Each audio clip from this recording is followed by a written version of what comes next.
Good morning. Yesterday at the Anamosa State Penitentiary, 2 correctional facility employees tragically lost their lives when attacked by an inmate.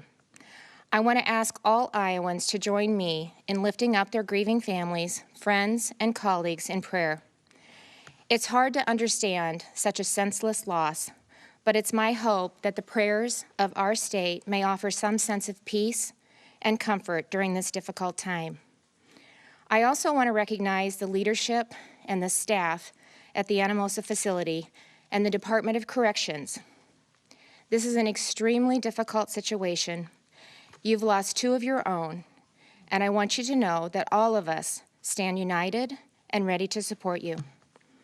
I also want to acknowledge and thank the Department of Public Safety's Division of Criminal Investigation, whose team is on the ground and hard at work to ensure that justice is realized. We will have more details about the situation and the progress of the investigation later this afternoon. It will be shared at a press conference at 3 o'clock at Anamosa. And until then, we ask for your patience and respect for the families.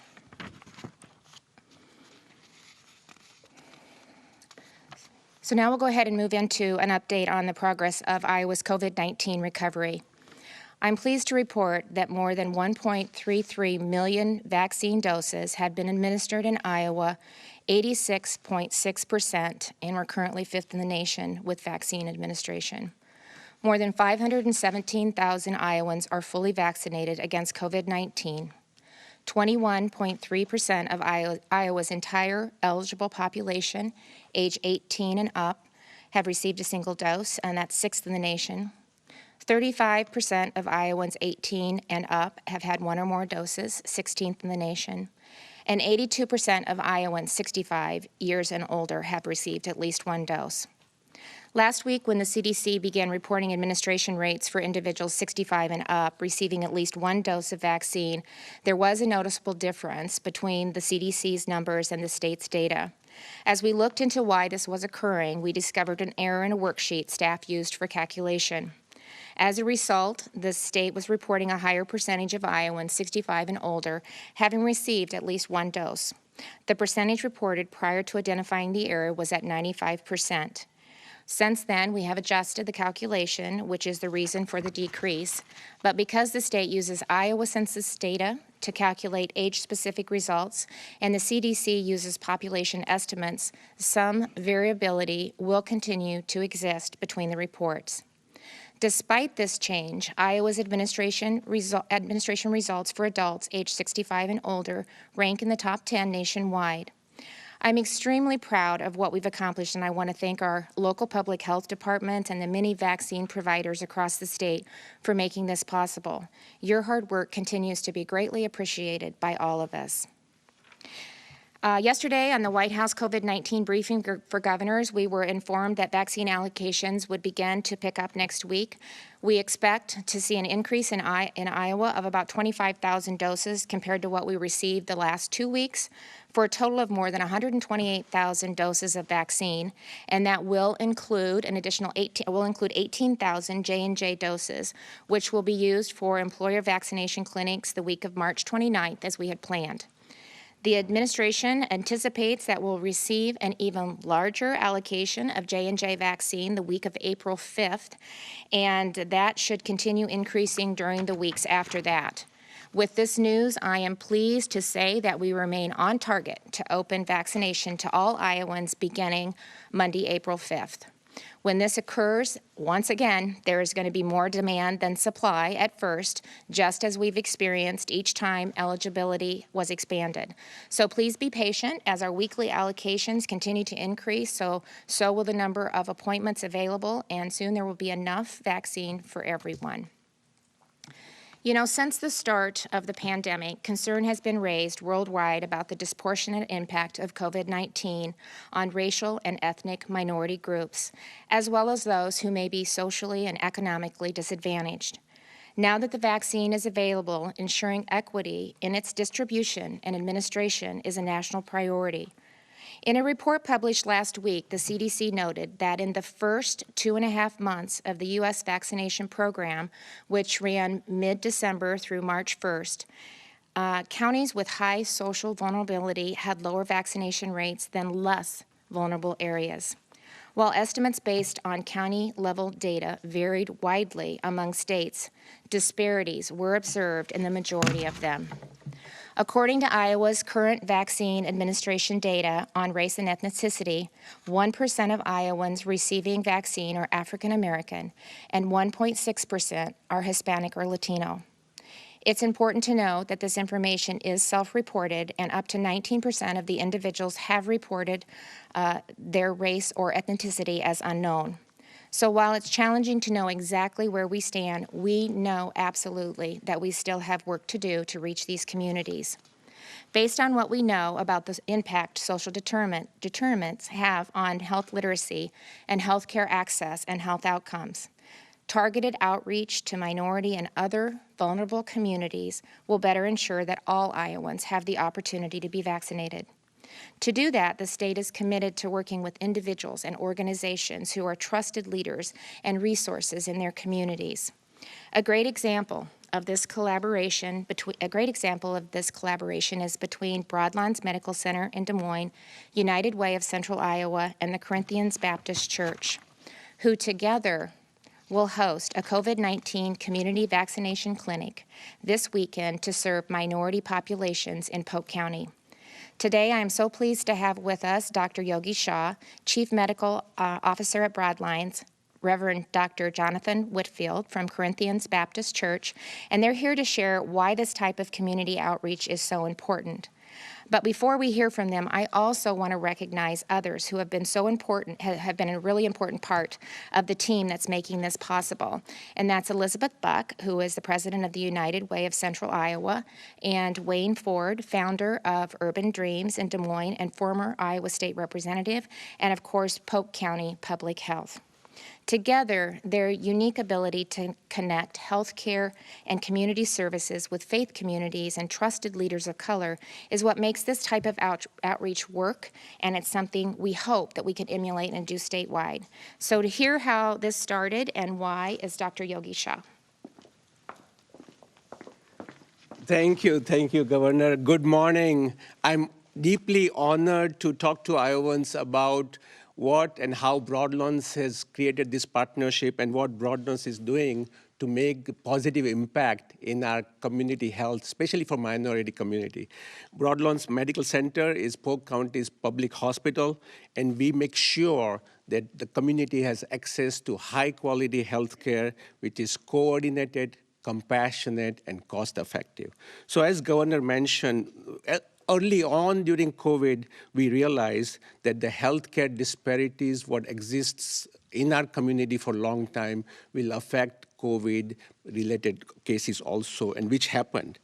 And with that, we also believe that if we could directly engage these communities to provide the information, resources, and services they needed, we could help make a difference in their health outcomes.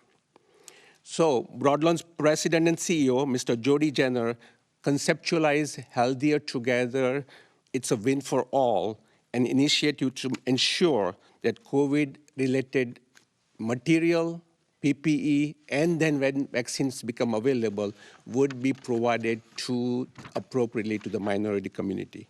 A year ago, as Governor mentioned, Broadlawns community advocate and consultant, retired state representative Mr. Wayne Ford, approached Elizabeth Buck, the president of United Way of Central Iowa, and asked if they could partner with us on the Healthier Together, It's Win for All. And luckily, they said yes, and since then we have done very well together. Some of you might know United Way has an extensive reach out through our community, and they have been an extraordinary partner. Just let me give you some numbers. The Win for All has distributed many multicultural education material. We have given out 16,500 fabric masks to the community. We have given out 11,500 hand sanitizers to the minority community also. And this happened through 50 different non-profit organizations throughout central Iowa. So let me tell you a couple of things we have learned which can help us going forward. We in healthcare have learned that many important lessons, two of them are deeply connected to me. One, that it's important to invest in upstream by addressing social determinants of health. And when I say social determinants, I mean environment in which we are born, we live, we learn, work, and age. Basically, in a nutshell, it's our zip code. And studies after studies have shown that our zip code is more important than our genetic code for our health outcomes, whether it's for chronic conditions or now for COVID-related outcomes. So Broadlawns is addressing these issues by doing multiple programs in the community, and now with Corinthian Baptist Church partnership, and especially with Reverend Dr. Whitfield, we have developed this for chronic conditions. We started with dementia care, and now we are working on COVID-related cases. The second things we have learned nationally, which is very applicable to Iowa, is we need to expand access to our care where people are, in their homes, in the community. And we have seen this, you might have experienced this through telehealth and virtual care. And here, the virtual care and telehealth is here to stay even after COVID is done. So to address this inequality, as Governor mentioned, we have this community clinic on this week, on Saturday. And initially, our goal was 1,000 people. I was quite afraid, knowing the national number. I was afraid we'll probably get about 250 or so, but we are so lucky. Within 48 hours, we filled all the slots. So we will have a very nice, meaningful clinic this Saturday. So in closing, while we recognize that our vaccination clinic is not a solution to multifaceted healthcare inequality problem, it is one of the small but important steps towards building a healthy community. And if this model of faith communities and healthcare communities working together can be replicated in other cities throughout the state or nationally, I strongly feel that we can become the healthiest state when all this COVID is done. Thank you.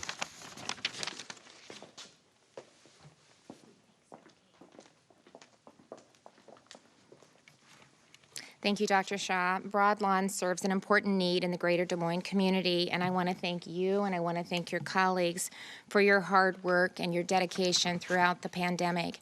And as Dr. Shaw mentioned, the best first step is always seeking to understand. Reverend Whitfield knows firsthand that resolving vaccination hesitancy among his congregation in the greater community or with minority populations anywhere in Iowa starts with a willingness to listen and then meet people where they're at. Reverend?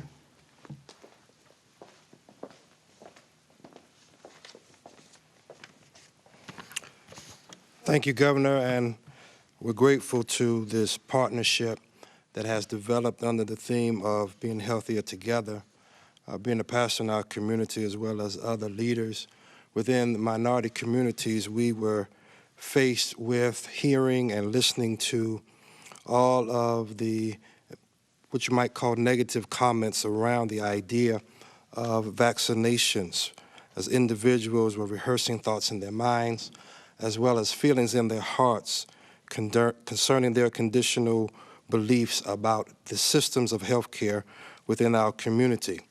These barriers are real, and we have to face these realities. These barriers are as thick as any wall you can imagine because of the historical data that exist in minority communities relative to experiences with our systems.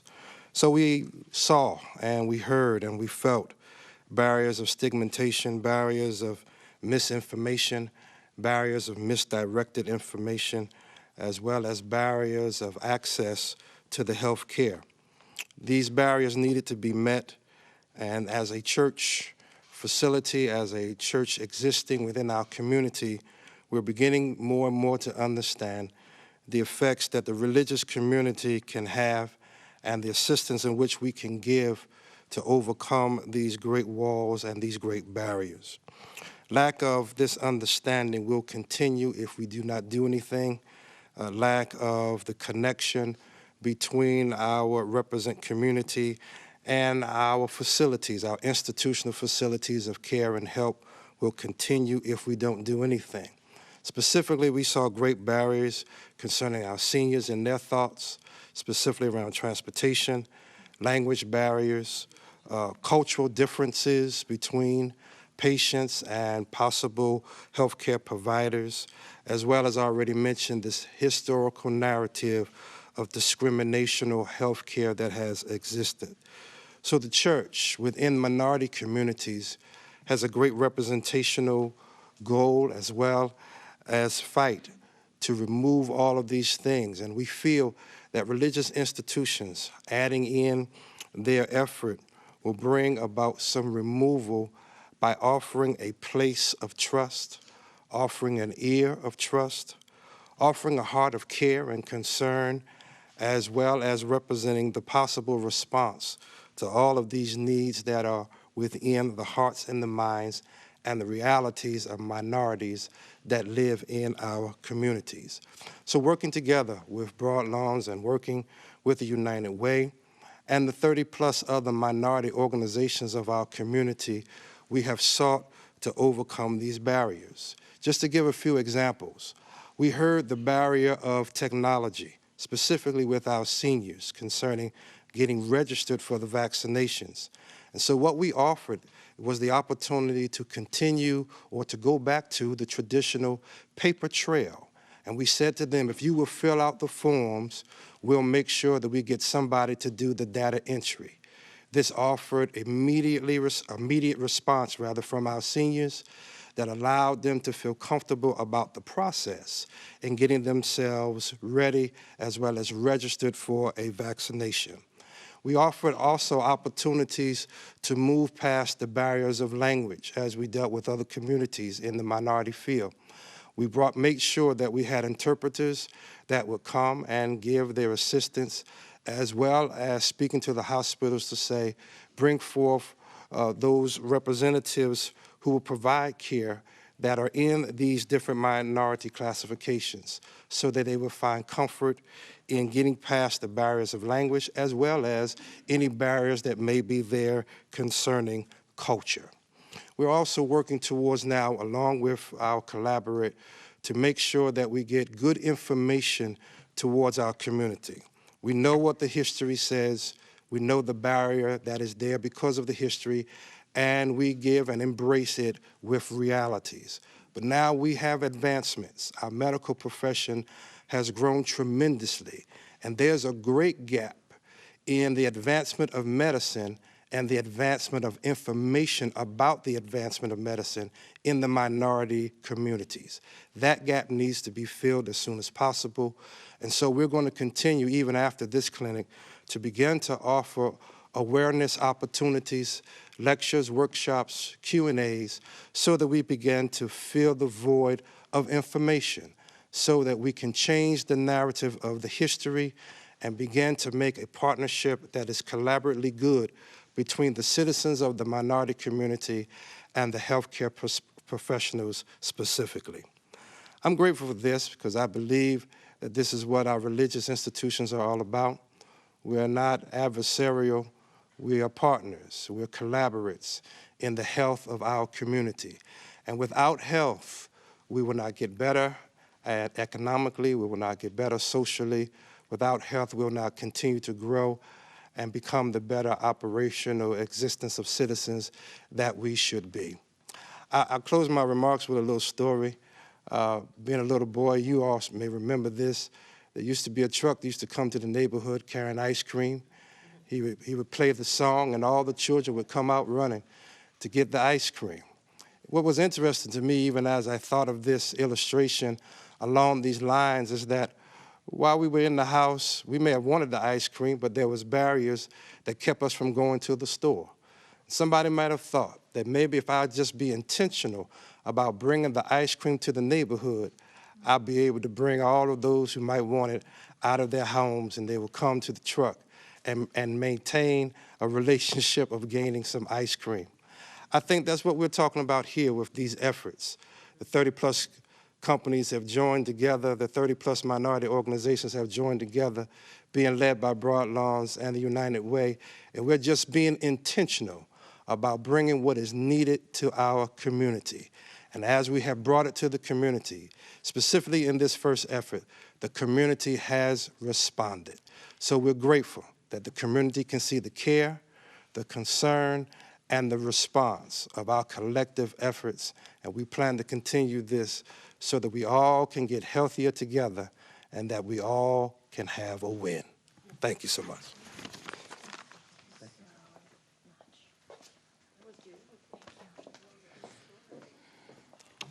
Thank you, Reverend Whitfield. I am so encouraged by the community's response to the clinic that you're hosting on Saturday. I look forward to visiting. I look forward to continuing to work with you. Our hope, too, is that we can take this example and scale it across the state and continue to help you do the work that you're doing. So thanks for leading. Thanks to your commitment for removing barriers that may have prevented some Iowans from being vaccinated, and for your willingness to lead by example.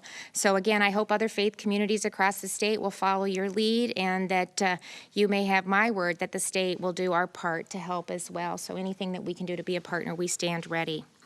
You know, as we've been able to open up vaccination to more Iowans, including those aged 16 to 49 with underlying health conditions, and soon to include all Iowans, we have an opportunity and a responsibility to ensure that we're reaching everyone in all communities across the state. And using the example you just heard about as a potential model for statewide implementation. My team, the Department of Public Health and the Department of Human Rights, have reached out to United Ways of Iowa and into communities across the state to support vaccination efforts that, again, will develop those partnerships, increase access and uptake for minorities and other vulnerable populations. This effort is critical to ensuring equity in all corners of our state, and I look forward to providing regular updates on our progress.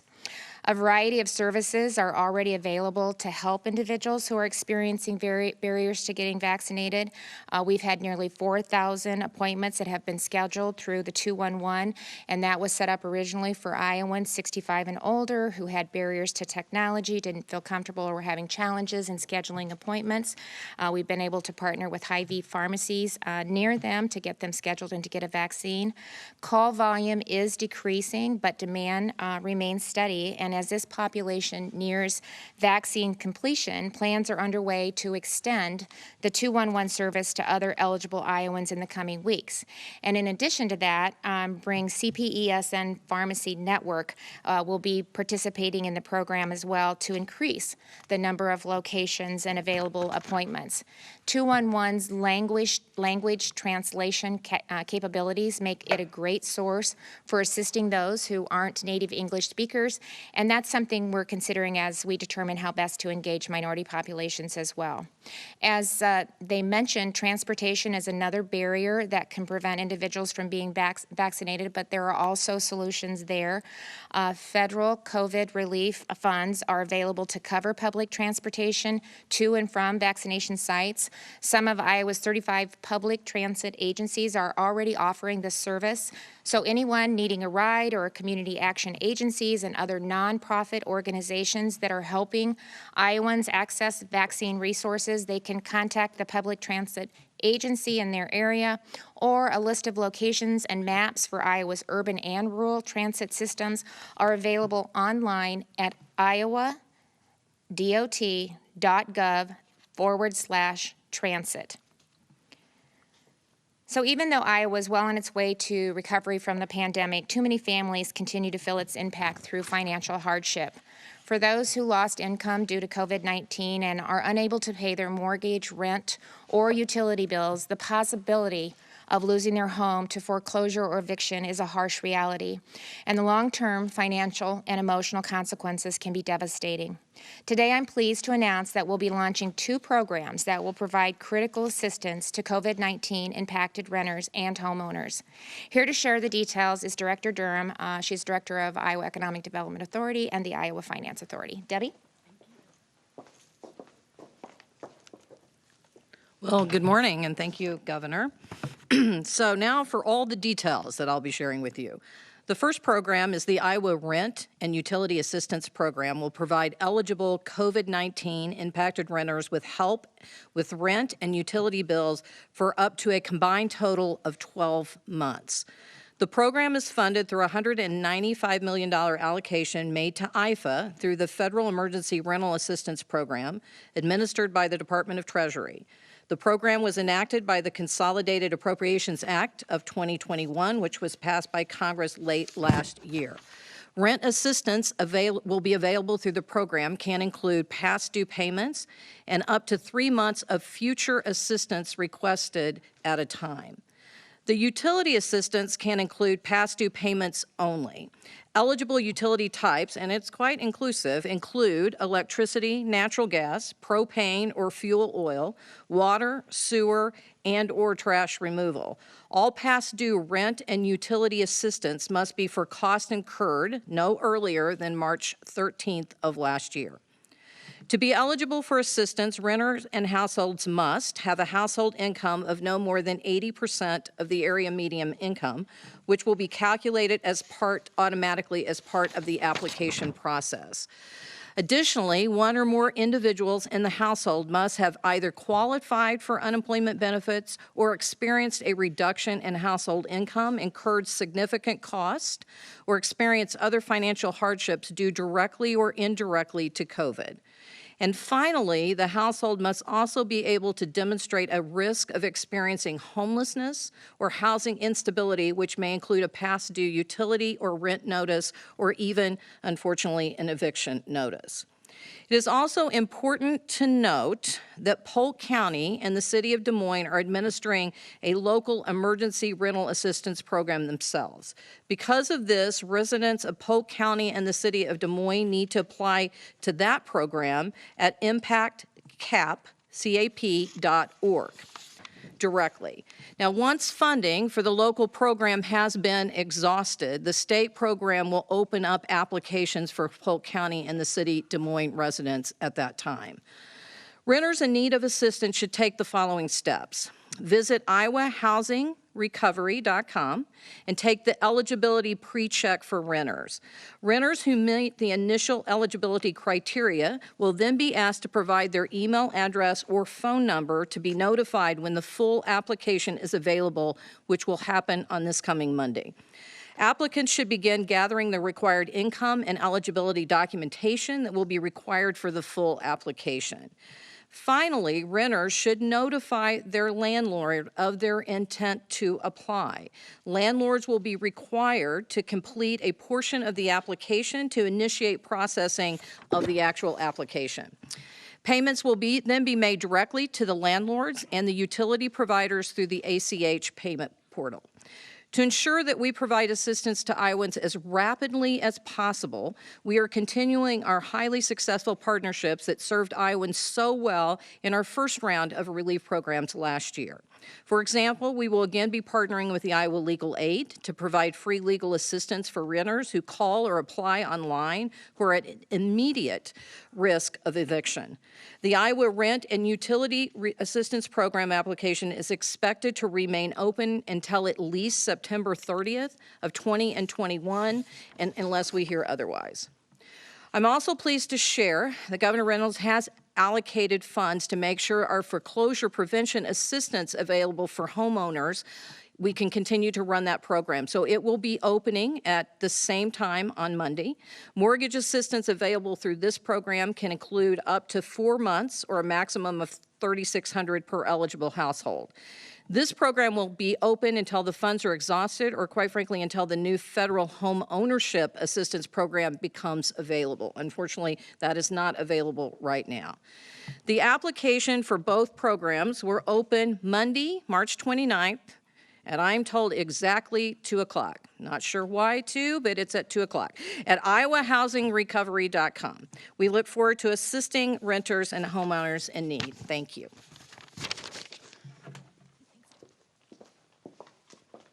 Thank you, Debbie. Your team has worked extremely hard over the past year to assist Iowans in a whole variety of ways, and the positive impact you've made can honestly be felt all across our great state. So thanks for helping our state, its businesses and families to recover. So in the closing days, I want to remind Iowans who may have recently traveled out of state for spring break to monitor your health. If you've been experiencing any symptoms of illness, stay home. Get tested for COVID-19. If you're positive, isolate from others as directed. If you could be at risk of a more serious illness, ask your doctor about the monoclonal antibody treatment right away. They are readily available and they are highly effective at reducing the severity of the virus, but you must be treated very early on in your illness. Finally, get vaccinated as soon as you're able. It's the best defense against the virus. It will help get life back to normal for you and others very soon. And so with that, I'll go ahead and open it up to questions. Governor, gun violence has been in the news recently with a couple of high-profile mass shootings around the country. Right now, there's a bill on your desk that would make it optional for Iowans to have a permit to buy or carry handguns. And people are worried that this would make it easier for dangerous people to get guns. Do you think those concerns are valid, and do you plan to sign the legislation? Well, you're not going to be surprised at my answer, so I'm waiting for that to come to my desk. We'll do a thorough evaluation, as I always have. I've been pretty clear that when we're talking about gun violence, we need to take a holistic approach. There's not a single answer. We need to be following the laws that are on the books. We need to make sure that coordination is in place between the agencies. We need to do everything we can to be proactive in just addressing mental health and behavioral health issues, and I'm proud of the continued progress that we've made in that arena. We have in that area. We still have a lot of work to do, but we have really, did comprehensive reform to our adult mental health system. Our children's mental health system is in place. We're actually opening up our access centers across the state to help Iowans get stabilized, get them the treatment that they need, keep them out of prisons. Education continues to be a priority, and our campaign, See Something, Say Something. So we'll continue to take a look at take a look at everything, and then we'll make a decision. We're reviewing the bill right now. A couple of years ago, you said that you thought current gun laws were good policy, and actually, when you were a member of the Senate, I believe you voted for the permit process that's in place. Do you still think Iowa's current gun laws are good policy? Well, I think, as I said, too, in most of the comments, and I went back to verify this, I said I thought the policies were good that were in place, but I will continue to take a look at new legislations that is presented. And I think that's the appropriate approach, and that's what we're doing right now. And I've been very consistent in my messaging on that. Governor, when you look ahead to that April 5th goal where you can expand this up to a lot more people, can you explain to people how you determine the balance here? So that could open it up to quite a few more people. Some of the more higher risk folks are still not fully vaccinated. So can you talk about how you make that decision and why it's okay to do this before the other ones are fully So we've kind of vaccinated? had 70% as kind of our benchmark to move forward, and I've talked about we've hit that with our 65-year and older population. We've hit that with educators and their staff, our first responders, our daycare providers at a ballpark. So we opened it up to 18 to 64 with underlying conditions, which is a large segment of our population already. So when you take into account those statistics, we're already addressing a lot of people. We went 1 week longer, Dave, to make sure that the allocations were going to be what they said that they would be, and the White House confirmed on the call yesterday that they believe that they'll meet those projections. And then there's just some other efforts that are working with the dialysis community to do some proactive outreach to make sure that we're getting to the individuals that are most at risk and figuring out a way to get them involved. And our local public health and our doctors and clinics and hospitals, they know the population in their communities, and so they also can be a very valuable resource in helping really identify that population and making sure that we're encouraging them to get the vaccine to protect themselves. and to hopefully get life back to normal. So like this week, or for the week of March 29th, our projection is 128,130. Now that did include some one-time allocation of Pfizer. They were very clear about that, 2.1 doses. That is first and second, so divide that in half. And then we'll get another, that's nationally, that's national figures. And then we'll get an additional 2 million doses of J&J. And we also had the opportunity, a small group of governors, to talk to the CEO of the Johnson & Johnson yesterday on the phone, and they are making every single effort to make every projection that they've been saying that they could make, and that was the 20 million projection, as well as the 100 million doses available in June. And so, he said, things come up, but they are doing everything that they can. The partnership with Merck was instrumental, and then it's also working with, the vials and the instruments that it takes to process and to get it allocated out to states across the country. So we're seeing not only our allocation increase, but our retail pharmacy partners, they're seeing theirs increase a little bit. We're seeing additional pharmacies being brought into that as well. So you're going to continue to see additional providers being brought on board. And the other thing that General Perna brought up on the call, and this will be good news too for our clinics and for our hospitals, the fact that they're trying to have the doses be in smaller quantities. So right now Pfizer is 1,000 in the flat, and they're trying to get that down to 250. And that will be, I think, really instrumental in helping us distribute and meet the need that we're seeing, because that is tricky with the Pfizer because of the amount that's they have to send out. And so I think all of those are it's very positive news moving forward. Governor, may I ask, so I think one of the issues that people may want to know about is how, we're already having issues with people getting signed up and vaccinated. It's difficult, it's frustrating. People just feel like it's hard to do. And I even heard about people maybe driving from like a metropolitan area like Des Moines to a rural county. Yeah. Is there a reason why? I guess that my question is, how is the distribution determined? Is it by population? And maybe you can talk about how are people just going to get into the system without experiencing a huge frustration? It still comes down to supply, David. And you heard me say we're at, I think, what are we right now? We're doing it. It's not me. It is all of our local public health on the front lines, and all of our providers, and all of our hospitals and clinics and religious communities working together to get these vaccine clinics set up, to be able to implement the vaccine. We've got the 211, Hy-Vee. A lot of our providers are continuing to enhance their system to register. As we see more doses come in, you're going to see that wait continue to decline, but it is a supply and demand issue, and it's going to be for a while.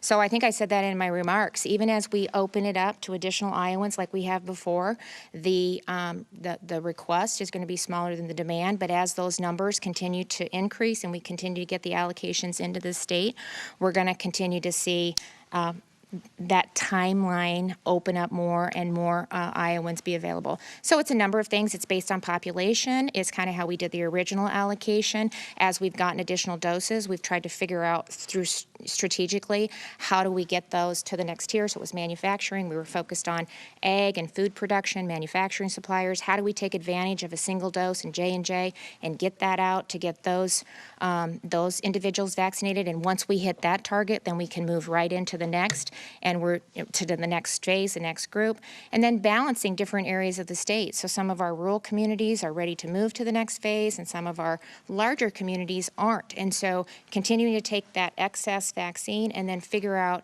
how we can address some of the backlog, and like in Polk and Cedar Rapids and Waterloo and Davenport. And I think I said last week, 211 was actually doing that. Hy-Vee was able to actually do that on the fly. It's going to be nice to bring CPESNEN or whatever, excuse me for getting those letters mixed up, into the mix as well. But as we saw that they were, there was more requests than there was appointments, especially in Cedar Rapids and Des Moines. They were able to adjust and move additional vaccine to those areas so that we could meet the need. And they're continuing to do putting those kinds of efforts in place. So, we're... what the wait time might be? I know you can't do that accurately, but yeah, but as of April 5th, as people start really everybody getting into the system. We have a Let's sys- set a realistic expectation that the wait time could be a while, right? I mean, it could take a We've while. tried to level set expectations from the very beginning. I mean, do you remember we started out with 19,500 vaccines, and that was for healthcare professionals and our first responders and our long-term care facilities. So, you know, as we identify the numbers in the population and we work through the tier, then we move to the next. And every day they're enhancing the programs and how we reach out, but it still comes down to the number of vaccines that we're able to get into the state, out to the communities, and in the arms of Iowans. And we continue to work on that every day. Thank you.